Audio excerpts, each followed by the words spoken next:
Hi hello everyone, welcome back to my channel. ಇವತ್ತಿನ ವಿಡಿಯೋದಲ್ಲಿ ನೋಡೋಣ ಕೆಸೆಟ್ ಹಾಗೆ ನೆಟ್ ಎಕ್ಸಾಮ್ ಬಗ್ಗೆ ಕಂಪ್ಲೀಟ್ ಇನ್ಫಾರ್ಮೇಷನ್ನ ಕೊಡ್ತಾ ಇದ್ದೀನಿ. ಯಾರೆಲ್ಲ ಕೆಸೆಟ್ ಹಾಗೆ ನೆಟ್ ಎಕ್ಸಾಮ್ ಬರೀಬೇಕಂತಿದ್ದೀರಾ ಅವ್ರದ್ದು ಇನ್ಫಾರ್ಮೇಟಿವ್ ವಿಡಿಯೋ ಅಂತಲೇ ಹೇಳ್ಬೋದು. ಈ ವಿಡಿಯೋ ನಿಮ್ಗೆ ಇಷ್ಟ ಆದರೆ ಲೈಕ್ ಮಾಡಿ, ಶೇರ್ ಮಾಡಿ, ಸಬ್ಸ್ಕ್ರೈಬ್ ಮಾಡ್ಕೊಳ್ಳಿ. ವಿಡಿಯೋನ ಕಂಪ್ಲೀಟಾಗಿ ನೋಡಿ, ಸೊ ಕಂಪ್ಲೀಟ್ ಇನ್ಫಾರ್ಮೇಷನ್ ನಿಮಗೆ ಸಿಗುತ್ತೆ. ಕೆಸೆಟ್ ಹಾಗೆ ನೆಟ್ ಅಂತಂದರೆ KSET is Karnataka state eligibility test ಅಂತ. ಇದ್ರ ಫುಲ್ ಫಾರ್ಮ್ ಒಂದು Karnataka state eligibility test. NET ಅಂದರೆ ನೆಟ್ ಅಂತಂದರೆ ನ್ಯಾಷನಲ್ ಎಲಿಜಿಬಿಲಿಟಿ ಟೆಸ್ಟ್. ಇದ್ರ ಫುಲ್ ಫಾರ್ಮ್ ಒಂದು ಇದಾಗಿರುತ್ತೆ.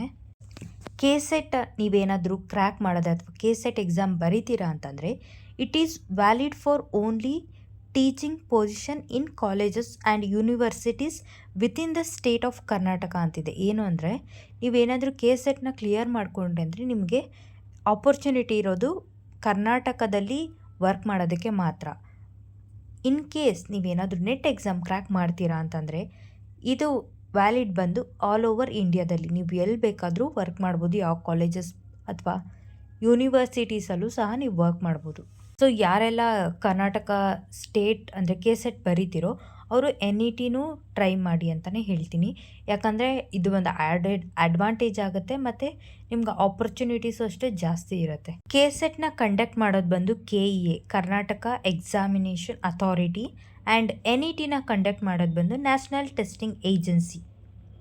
ಎಕ್ಸಾಮ್ ಪ್ಯಾಟ್ರನ್ ಬಂದು ಕೆಸೆಟ್ ಮತ್ತು NETಯಲ್ಲೂ ಅಂದರೆ ನೆಟ್ ಎಕ್ಸಾಮಲ್ಲೂ ಪೇಪರ್ 2 ಪೇಪರ್ಸ್ ಇರುತ್ತೆ, ಪೇಪರ್ 1 ಆ್ಯಂಡ್ ಪೇಪರ್ 2. ಇದರಲ್ಲಿ ಯಾವುದೇ ಡಿಫ್ರೆನ್ಸ್ ಇಲ್ಲ.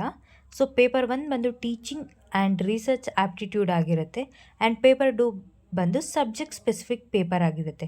ಫಾರ್ ಎಕ್ಸಾಂಪಲ್ ನೀವೇನಾದರೂ ಮ್ಯಾನೇಜ್ಮೆಂಟ್ ಮಾಡಿದರೆ ಮ್ಯಾನೇಜ್ಮೆಂಟ್ ಸಬ್ಜೆಕ್ಟ್ ಇರುತ್ತೆ, ಪೊಲಿಟಿಕಲ್ ಸೈನ್ಸ್ ಆದರೆ ಪೊಲಿಟಿಕಲ್ ಸೈನ್ಸ್ ಇರುತ್ತೆ. ಇನ್ ಕೇಸ್ ನೀವು PGನ ಯಾವ ಒಂದು ಪರ್ಟಿಕ್ಯುಲರ್ ಡೊಮೈನಲ್ಲಿ ಮಾಡಿರ್ತೀರೋ ಆ ಒಂದು ಪರ್ಟಿಕ್ಯುಲರ್ ಸಬ್ಜೆಕ್ಟ್ ಪೇಪರ್ ಇದಾಗಿರುತ್ತೆ. ಸೊ ಇದು ನಿಮ್ಮ ಚಾಯ್ಸ್ ಆಗಿರುತ್ತೆ ಆ್ಯಂಡ್ ನೀವು ಕಂಪಲ್ಸರಿ ನೀವು PGಯಲ್ಲಿ ಯಾವ ಒಂದು ಕೋರ್ಸ್ ಮಾಡಿರ್ತೀರೋ ಆ ಒಂದು ಕೋರ್ಸ್ ಸಬ್ಜೆಕ್ಟ್ ಪೇಪರ್ನ ಮಾತ್ರ ಸೆಲೆಕ್ಟ್ ಮಾಡ್ಕೊಳ್ಳೋದಕ್ಕೆ ಸಾಧ್ಯ ಆಗುತ್ತೆ. ಇನ್ ಕೇಸ್ ನೀವೇನಾದರೂ 4 ಇಯರ್ಸ್ ಡಿಗ್ರಿ ಮಾಡಿದರೆ ಅಥವಾ ಇಂಜಿನಿಯರಿಂಗ್ ಈ ರೀತಿಯಾದಂಥ ಡಿಗ್ರಿ ಮಾಡಿದರೆ ಈ ಒಂದು ಎಕ್ಸಾಮನ್ನ ನೀವು ಅಟೆಂಡ್ ಮಾಡೋದಕ್ಕೆ ಒಂದು ಅವಕಾಶ ಇರುತ್ತೆ. ಬಟ್ ನೀವು ಟೀಚಿಂಗ್ ಅಥವಾ ಪ್ರೊಫೆಸರ್ ಆಗೋದಕ್ಕೆ ಸಾಧ್ಯ ಇಲ್ಲ, ಅಂದರೆ ಅಸಿಸ್ಟೆಂಟ್ ಪ್ರೊಫೆಸರ್ ಆಗೋದಕ್ಕೆ ಸಾಧ್ಯ ಇಲ್ಲ. ನೀವು ಬೇಕಾದರೆ ಇದರಿಂದ PhD ಎನ್ರೋಲ್ ಆಗ್ಬೋದು. ಇನ್ಫಾರ್ಮೇಷನ್ನ ತಿಳ್ಕೊಳ್ಳಿ, ಯಾಕಂದರೆ ಇನ್ ಕೇಸ್ ಯಾರಾದರೂ 4 ಇಯರ್ಸ್ ಡಿಗ್ರಿ ಮಾಡಿದರೆ ಅವ್ರಿಗೊಂದು ಅವಕಾಶ ಇರುತ್ತೆ ಡೈರೆಕ್ಟ್ PGಗೆ ಎನ್ರೋಲ್ ಆಗೋದಕ್ಕೆ. ಬಟ್ ಅವರ ಅಸಿಸ್ಟೆಂಟ್ ಪ್ರೊಫೆಸರ್ ಆಗೋದಕ್ಕೆ ಚಾನ್ಸ್ ಇಲ್ಲ. ನೀವೇನಾದರೂ ಆಗಬೇಕು ಅಂತಂದರೆ ನೀವು ಕಂಪಲ್ಸರಿ PG ಡಿಗ್ರಿನ ಹೋಲ್ಡ್ ಮಾಡಿರಬೇಕು. ಸೊ ಕೆಸೆಟ್ ಎಕ್ಸಾಮ್ ಮೋಡ್ ಬಂದು ಆಫ್ಲೈನ್ ಆಗಿರುತ್ತೆ, ಅಂದರೆ ಪೆನ್ ಆ್ಯಂಡ್ ಪೇಪರ್ ಮೋಡಲ್ಲಿರುತ್ತೆ. NET ಬಂದು ಆನ್ಲೈನ್ ಮೋಡ್ ಆಗಿರುತ್ತೆ, ಅಂದರೆ CBT ಮೋಡಲ್ಲಿ ಇರುತ್ತೆ. ಸೊ ನೀವು ಈ ಒಂದು ಡಿಫ್ರೆನ್ಸ್ನ ನಿಮ್ಗೆ ಗೊತ್ತಿರಬೇಕು, ಕನ್ಫ್ಯೂಸ್ ಆಗಬೇಡಿ. ಕೆಸೆಟ್ ಬಂದು ಆಫ್ಲೈನ್ ಆಗಿರುತ್ತೆ, NET ಬಂದು ಆನ್ಲೈನ್ ಮೋಡ್ ಆಗಿರುತ್ತೆ. ಕೆಸೆಟ್ ಹಾಗೆ NET ಎಕ್ಸಾಮ್ ಡ್ಯೂರೇಷನ್ ಬಂದು 3 ಅವರ್ಸ್ ಇರುತ್ತೆ.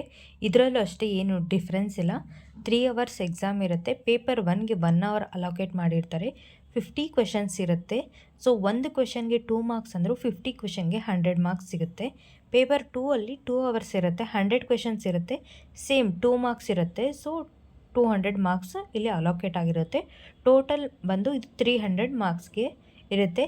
ಈ 300 ಮಾರ್ಕ್ಸ್ಗೂ ನೀವು 2 ಪೇಪರ್ನ ಕನ್ಸಿಡರ್ ಮಾಡ್ತಾರೆ ನಿಮ್ಮ ಒಂದು ರಿಸಲ್ಟ್ನ ಅನೌನ್ಸ್ ಮಾಡೋದಕ್ಕೆ. ಸೊ 2 ಪೇಪರ್ ಇಂಪಾರ್ಟೆಂಟು, 2 ಪೇಪರ್ನು ನೀವು ಕಂಪಲ್ಸರಿ ಅಟೆಂಡ್ ಮಾಡಲೇಬೇಕು. ಹಾಗೆ ಈ ಒಂದು ಏನು ಫಸ್ಟ್ ಎಕ್ಸಾಮ್ ಏನಿರುತ್ತಲ್ವ, ಫಸ್ಟ್ 1 ಅವರ್ ಆದಮೇಲೆ ಹಂಗೆ ನೆಕ್ಸ್ಟು ಹಾಗೆ ಏನಾಗುತ್ತೆ, ಪೇಪರ್ 2 ಕಂಟಿನ್ಯೂ ಆಗುತ್ತೆ. ಪೇಪರ್ 1 ಕಂಪ್ಲೀಟ್ ಆದಮೇಲೆ ಹಂಗೆ ಪೇಪರ್ 2 ಕಂಟಿನ್ಯೂ ಆಗುತ್ತೆ. ಅಥವಾ ಬ್ರೇಕ್ ಕೊಡೋದು ಈ ರೀತಿಯಾಗಿರಲ್ಲ, ಕಂಪ್ಲೀಟ್ 3 ಅವರ್ಸ್ ಅಟ್ ಎ ಟೈಮಲ್ಲಿ ಎಕ್ಸಾಮ್ ನಡೆಯುತ್ತೆ. ಈ ಒಂದು ಇನ್ಫಾರ್ಮೇಷನ್ನ ಗಮನದಲ್ಲಿ ಇಟ್ಕೊಳ್ಳಿ. ಏನು ಪೇಪರ್ 1 ಸಪ್ರೇಟಾಗಿ ಮಾಡ್ತಾರೆ, ಪೇಪರ್ 2 ಸಪ್ರೇಟಾಗಿ ಮಾಡ್ತಾರೆ, ಆ ರೀತಿಯಾಗಿರೋದಿಲ್ಲ. ಪೇಪರ್ 1 ಆಗಿದ ತಕ್ಷಣವೇ ಏನಾಗುತ್ತೆ, ಪೇಪರ್ 2 ಎಕ್ಸಾಮ್ ಸ್ಟಾರ್ಟ್ ಆಗುತ್ತೆ. ಕೆಸೆಟ್ ಹಾಗೆ NET ಎಕ್ಸಾಮಲ್ಲೂ ಎರಡರಲ್ಲೂ ಸಹ MCQs ಇರುತ್ತೆ, ಅಂದರೆ ಮಲ್ಟಿಪಲ್ ಚಾಯ್ಸ್ ಕ್ವೆಶನ್ಸ್ ಇರುತ್ತೆ. ಯಾವುದೇ ರೀತಿಯಾದಂಥ ರೈಟಿಂಗ್ ಇರೋದಿಲ್ಲ. ನೆಟ್ ಎಕ್ಸಾಮಲ್ಲೂ ಅಂದರೆ ಒಂದು ಕ್ವೆಶನ್ಗೆ 2 ಮಾರ್ಕ್ಸ್ ಇರುತ್ತಲ್ವ, ಒಂದು ಕರೆಕ್ಟ್ ಆನ್ಸರ್ಗೆ ನಿಮಗೆ ಏನಾಗುತ್ತೆ, ಒಂದು ಕ್ವೆಶನ್ ಏನಾದರೂ ಕರೆಕ್ಟ್ ಆದರೆ 2 ಮಾರ್ಕ್ಸ್ ಸಿಗುತ್ತೆ. ಹಾಗೆ ಯಾವುದೇ ರೀತಿಯಾದಂತಹ ನೆಗೆಟಿವ್ ಮಾರ್ಕಿಂಗ್ ಇದರಲ್ಲಿ ಇರೋದಿಲ್ಲ. ಸೊ 2 ಎಕ್ಸಾಮಲ್ಲೂ ಸಹ ನೆಗೆಟಿವ್ ಮಾರ್ಕಿಂಗ್ ಇರೋದಿಲ್ಲ. ಇದು ಒಂದು ಅಡ್ವಾಂಟೇಜ್ ಸಿಗುತ್ತೆ ಸೊ ಆಸ್ಪಿರೆಂಟ್ಸ್ಗೆ. ಇದಾಗಿತ್ತು ಕೆ-ಸೆಟ್ ಹಾಗೆ NET exam complete information.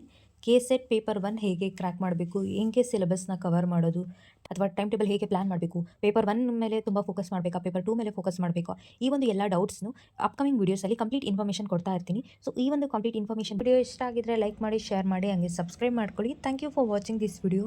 C you in the next video.